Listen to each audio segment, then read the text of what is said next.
Hello, we are back with the solutions of continuity and differentiability of functions, chapter 7, ISC Mathematics, grade 12.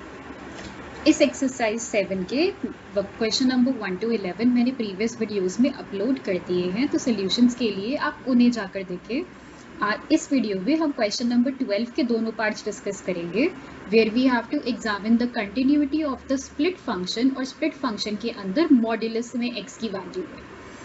So the first function is modulus of x over x if the value of x is not equal to 0, and the value of the function is 0 if the value of x is equal to 0. Now split function में हम continuity देखते हैं at the point जहाँ पर function change हो रहा होता है, तो यहाँ पर the function is splitting at the point x equals 0, तो हम continuity भी at the point x equals 0 check करेंगे। इसके लिए we have to show 3 conditions. The first condition is function की value at the point where we are checking continuity should be defined. Given है कि x is equal to 0 पर function की value 0 है, so it is clearly defined. Now in the second case we need to check if the limit of the function as h tending to 0 is existing and it is defined as well. So इसके लिए हम left hand limit और right hand limit check करेंगे. If I take the left hand limit x tending to 0 से हल्का सा पीछे, तो मेरा फंक्शन हो जाएगा modulus of x over x। क्योंकि हम वैल्यू हल्की सी पीछे ले रहे हैं, इसका मतलब it is limit h tending to 0 modulus of 0 minus h over 0 minus h outside the modulus. अब मॉडुलस का काम क्या होता है? सारी की सारी नेगेटिव वैल्यूज को पॉजिटिव में चेंज कर देना। सो ये नेगेटिव h पॉजिटिव h में चेंज हो जाएगा, नीचे वाला नेगेटिव h रहेगा, and we get the limit left hand limit as -1। Similarly हम राइट हैंड लिमिट निकालेंगे। हम limit x tending to 0 positive, 0 से हल्का सा आगे, modulus of x over x which is equal to limit h tending to 0 modulus of, अब 0 plus h हो जाएगा क्योंकि 0 से हल्का सा आगे है, in place of both the x's in the numerator and denominator, so it becomes limit h tending to 0 h over h that is equal to 1.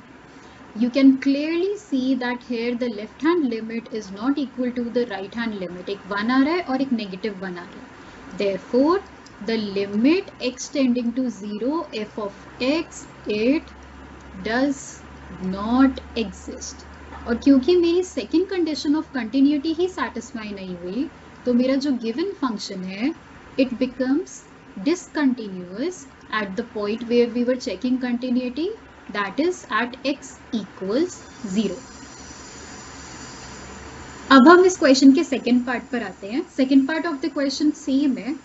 The function is x over modulus f if the value of x is less than 0 and the value of the function is -1 if x is greater than equal to 0. देखते हैं क्या difference है। Firstly again हमें continuity check करनी है eight the point x equals 0. So first condition says value of the function at 0 defined होना चाहिए. It is given to be -1 by the second part of the split function. So it is fine. Now we need to check the limit of the function as x tending to 0. Again हम left hand limit और right hand limit निकालेंगे। Left hand limit की बात करी तो limit x is tending to 0 से हल्का सा पीछे, क्योंकि वो 0 के इक्वल नहीं है और 0 से कम है, the first function comes into action, और क्योंकि x की वैल्यू h 0 से हल्की सी कम है, it becomes h tending to 0 h 0 minus h over modulus of 0 minus h। Modulus again इसे माइनस h को प्लस में चेंज कर देगा, so it becomes limit h tending to 0 negative h over h, जिसे सॉल्व करने पर मुझे मिला -1। Now let's try to find the right hand limit. Right hand limit मतलब x की वैल्यू 0 से हल्की सी आगे है। अब फंक्शन में अगर हम देखेंगे तो x की वैल्यू जब भी ग्रेटर दैन या इक्वल टू 0 है, देन द वैल्यू इज -1, तो वैल्यू डायरेक्टली -1 आ जाती है for the right hand limit. We can clearly see that the left hand limit is equal to the right hand limit, और क्योंकि ये satisfy हो रहा है, therefore the limit of the function as x tends to 0 for the given function exists.